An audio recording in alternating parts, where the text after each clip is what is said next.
Good morning everyone.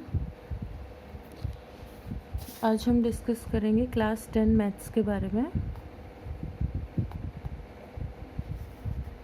ध्यान से सुनिए बच्चे, कल हुआ क्या, जो क्वेश्चन नंबर सेकंड हम कर रहे थे 4.1 एक्सरसाइज का, जब मैं उसका सेकंड पार्ट सॉल्व करने लगी, पता नहीं कैसे एकदम से वो म्यूट हो गया। और मैं तो बोल रही थी, बट जब मैंने बाद में शाम को वीडियो देखी तो उसमें वो आवाज़ नहीं आ पा रही थी। ठीक है, तो मैंने लास्ट में आपको होमवर्क दिया था तो आपको वो भी नहीं समझ में आया होगा। तो आज हम स्टार्ट करेंगे क्वेश्चन नंबर 2 के सेकंड पार्ट से, क्योंकि वो कल मैं बोल तो रही थी, अगर किसी बच्चे को देखने से समझ में आ गया होगा तो ठीक है, और नहीं आया होगा तो हम उसको डिस्कस कर लेते हैं। देखो, क्वेश्चन नंबर 2 का सेकंड पार्ट पढ़ो, पेज नंबर 74 पे। साथ साथ अपनी बुक खोल लो, नोटबुक खोल लो, साथ साथ पढ़ो क्या लिख रखा है। The product of two consecutive positive integers is 306।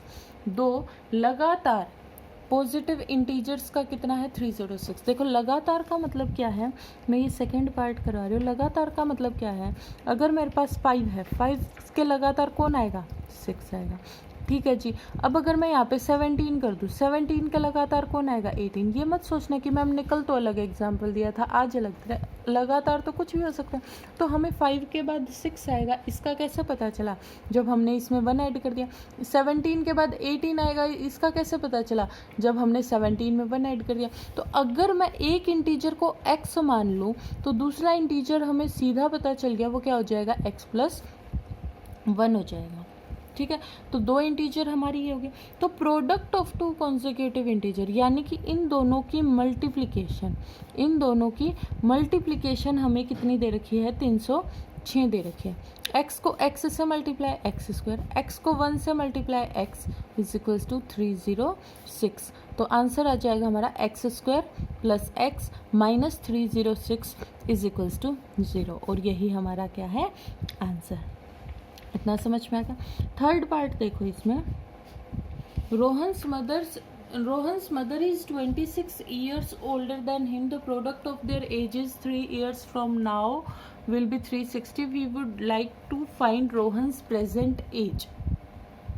Okay, इसमें ध्यान से देखो, हमें क्या करना है, हम मान लेते हैं जो रोहन है उसकी प्रेजेंट एज क्या है।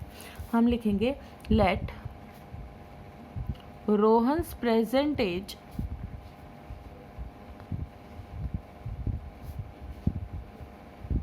B x. हमने क्या मान लिया कि जो रोहन है उसकी प्रेजेंट एज कितनी है, एक्स। देखो, लाइन में फर्स्ट लाइन में क्या लिखा हुआ है, Rohan's mother is 26 years older than him. तो जो रोहन की जो मदर है वो उससे कितनी बड़ी है, 26 ईयर। तो रोहन की जो मदर्स एज हो जाएगी, यानी कि रोहन की जो माँ है उसकी एज कितनी हो जाएगी, क्योंकि वो देखो, अगर आज आप 5 साल के हैं और मैं कहूँ मैं आपसे 5 साल बड़ी हूँ, तो आपको कैसे पता चलेगा मेरी एज का, +5 कर देंगे, यानी कि जितनी भी एज है हम ऐड कर देंगे। यानी कि ये x साल का तो रोहन है और वो कितनी बड़ी है, उससे 29 ईयर्स बड़ी है। इतना, ये प्रेजेंट की बात हो रही है। आगे लिखा हुआ है 3 years फ्रॉम नाउ। अब जो हमारी कंडीशन बन चुकी है वो बन चुकी है आफ्टर 3 years। आफ्टर 3 years क्या होगा बच्चे, आफ्टर 3 years क्या होगा, जो रोहन होगा वो भी x+, आज रोहन अगर 5 साल का हो तो 3 साल बाद 8 साल का हो चुका होगा। और ऐसे ही जो मदर होगी वो भी जो उसकी एज थी उसमें भी 3 साल की बढ़ोतरी हो जाएगी, उसका इजाफा हो जाएगा।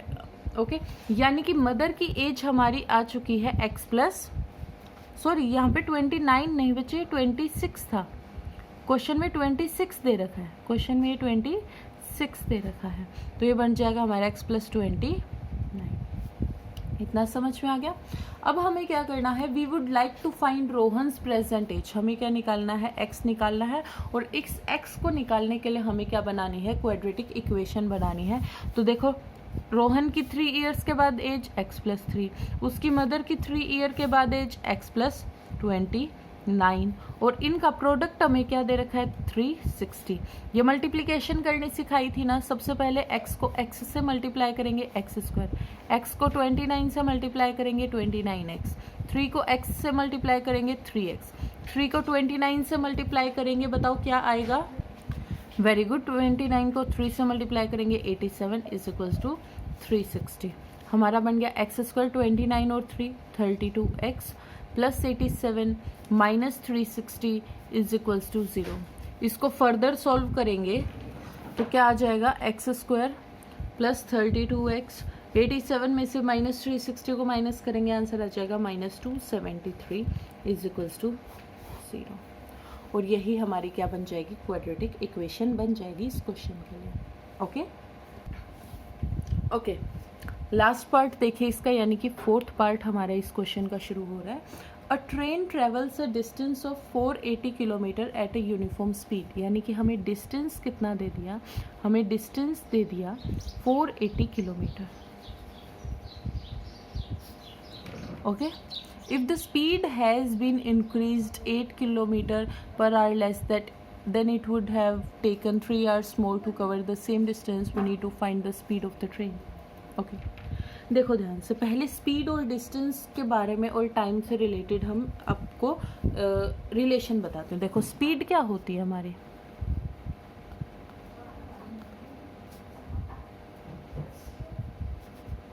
Speed is equals to distance upon time, यही होती है। स्पीड इज इक्वल्स टू क्या होगी, डिस्टेंस अपॉन टाइम। अगर मैं यहाँ से टाइम निकालना चाहूँ तो टाइम इस साइड आ जाएगा और स्पीड इस साइड आ जाएगी, यानी कि इससे हमें एक रिलेशन पता चल गया, क्या, time is equals to distance upon speed, time is equals to distance upon speed.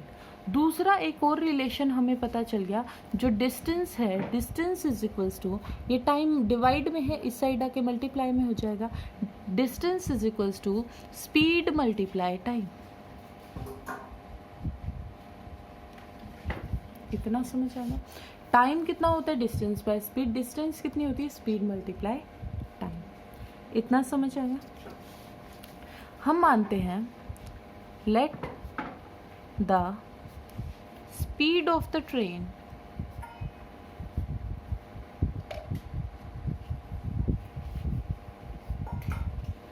let the speed of the train be x kilometre per hour.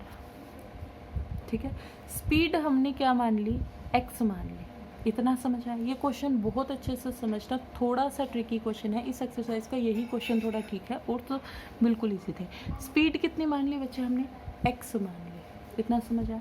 Speed अगर x मान ली, देखो डिस्टेंस 480 दे रखा है, स्पीड x मान ली, ये वाला फॉर्मूला पुट करो, time कितना आ जाएगा, टाइम टेकन कितना आ जाएगा, डिस्टेंस कितना है 480, स्पीड कितनी है x, टाइम पता चला। यानी कि अगर जो हमारी ट्रेन है वो x स्पीड से चलेगी तो उसे 480/x टाइम लगेगा। ठीक है, इतना समझ आया। अब ध्यान से देखो, हमें कहा गया है इफ़ द स्पीड, क्या दे रखा है, ध्यान से देखो, if the speed had been 8 kilometre less, अगर जो स्पीड है उसको मैं 8 किलोमीटर घटा दूँ तो टाइम कितना लगेगा, 3 घंटे ज़्यादा लगेगा। देखो यानी कि हमें क्या कर दिया, स्पीड पे क्या कंस्ट्रेंट लगा दिया, स्पीड को क्या कर दिया, 8 घटा दिया, यानी कि x माइनस 8 कर दिया। स्पीड, अब नई स्पीड हमारी इतनी होगी। टाइम हमें बताया गया, देखो अगर आप यहाँ से बाइक लेके निकलते हो, ये बहुत बिल्कुल आसान सी बात है, समझने की कोशिश करना। आप यहाँ से बाइक लेके निकलते हो, आप अगर कम स्पीड से जाओगे तो आपको ज़्यादा टाइम लगेगा। आप 20 किलोमीटर पर आवर की स्पीड से चला रहे हो, आपको घर पहुँचने में ज़्यादा टाइम लगेगा। अगर आप 50 की स्पीड से चला रहे हो, आपको टाइम कम लगेगा। तो आपने स्पीड कम कर दी तो टाइम क्या लगेगा, ज़्यादा लगेगा। और टाइम कितना ज़्यादा लगेगा, 3 आवर्स मोर। तो कितना टाइम लग रहा था पहले, 480/x पहले लग रहा था, और अब कितना टाइम ज़्यादा लगने लगा, 3 घंटे ज़्यादा लगने लगे। ये 3 का क्या बन गया बच्चे, ये 3 घंटे ज़्यादा लगने लगे। इतना समझ में आ गया। टाइम ये हो चुका है, स्पीड ये हो चुकी है, और डिस्टेंस तो हमारा 480 ही है ना, डिस्टेंस तो हमारा 480 है। तो देखो अब हमने फॉर्मूला अभी देखा था, distance is equals to speed multiply time, distance is equals to speed multiply time. Speed कितनी हो चुकी है बताओ, वेरी गुड, x माइनस 8 और टाइम कितना हो चुका है, very good, 480 upon x plus 3 और डिस्टेंस कितना है 480। बस अब हमें इस इक्वेशन को क्या करना है, सॉल्व करना है। ओके देखो पहले हम इसका एलसीएम ले लें, तो देखो क्या हो जाएगा हमारा। देखो बच्चों को ना ये जो है न्यूमेरिकल वैल्यू इस साइड लिखने की बहुत आदत होती है, तो मैं आपकी तरह से कर लेती हूँ। तो देखो x माइनस 8 का x माइनस 8, 480 का 480, x 3 से मल्टीप्लाई होके क्या हो जाएगा 3x upon x is equals to 480। ठीक है, x की 480 में मल्टीप्लाई 480x, x की 3x में मल्टीप्लाई 3x स्क्वायर, माइनस 8 की 480 में मल्टीप्लाई, बताओ क्या आएगा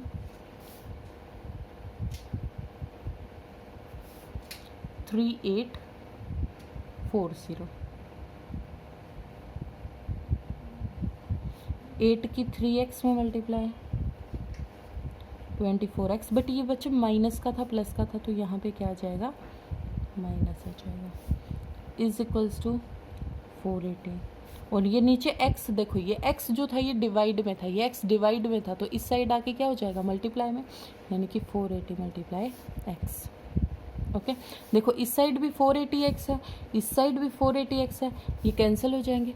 आंसर क्या हो जाएगा बताओ, 3x square minus 24x minus 3840 is equals to 0।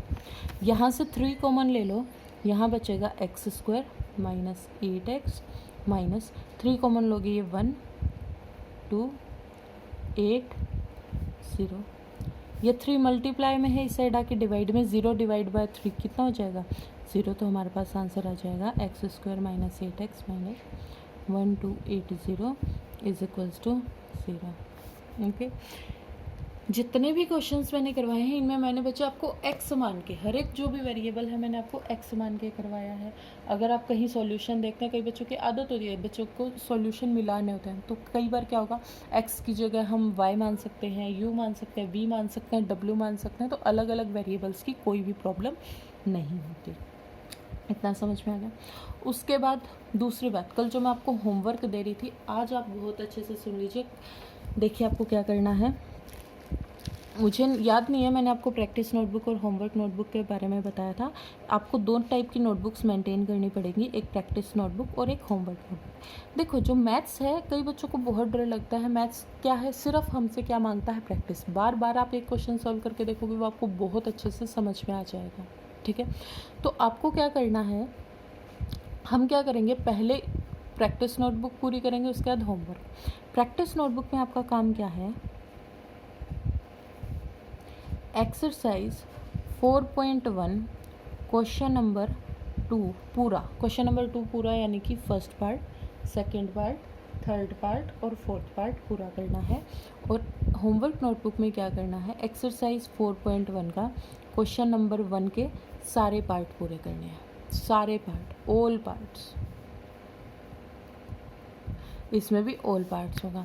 ठीक है, दूसरी बात क्या करनी है, ये जो क्वेश्चन नंबर 2 है ये 2 बार सॉल्व करके देखना है, क्योंकि आप अभी स्टार्टिंग में आपने ये थोड़े से टिपिकल क्वेश्चन है, 1-2 बार करके देखोगे बहुत ईजिली आने लग जाएंगे।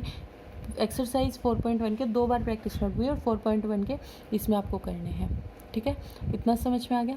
और साथ में प्रैक्टिस नोटबुक में एग्जाम्पल नंबर 1 और एग्जाम्पल नंबर 2 भी सॉल्व करना है, जो आपके एक्सरसाइज 4.1 से पहले आपके मैथ्स NCERT बुक में है, तो ये भी आपको आज प्रैक्टिस नोटबुक में करना है। ये आपका होमवर्क हो गया। ओके, आ गया समझ में? Thank you so much.